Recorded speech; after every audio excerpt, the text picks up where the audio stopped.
ஏன் அப்படின்னு சொன்னாக்க, ஆகஸ்ட் 25 மதுரையில விஜய் அவர்கள் 2வது மாநில மாநாடு நடத்துறார்.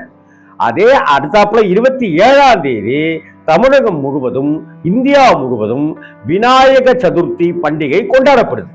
இப்படிப்பட்ட ஒரு சூழ்நிலையில கடந்த அந்த பிள்ளையார் சதுர்த்தி வருது அப்படின்னாக்கா, அதற்கு 5-6 நாட்களுக்கு முன்னாடியில இருந்து பூஜை பொருட்கள், சிலைகள் கட்டமைத்தல், ஜீன்ஸ் போட்ட பிள்ளையாரு, AK-47 வச்சிட்டு இருக்கிற பிள்ளையாரு, அப்புறம் இந்த விக்ரம் படத்துல கிளைமாக்ஸ்ல கமல் அடிப்பாரு ஒரு இது பீரங்கி மாதிரி, அது மாதிரி வைத்துக் கொண்டிருக்கிற பிள்ளையார் அப்படின்னு விதமான பிள்ளையார் பொம்மைகள், பிள்ளையார் சிலைகள், தெருவுக்கு தெரு, வீதிக்கு வீதி, சந்துக்கு சந்து, பொந்துக்கு பொந்து தப்பா நினைச்சிடாதீங்க. ஏன்னா மூஞ்சூறு வாகனம் இல்லையா பிள்ளையார், அதனால சொல்றேன்.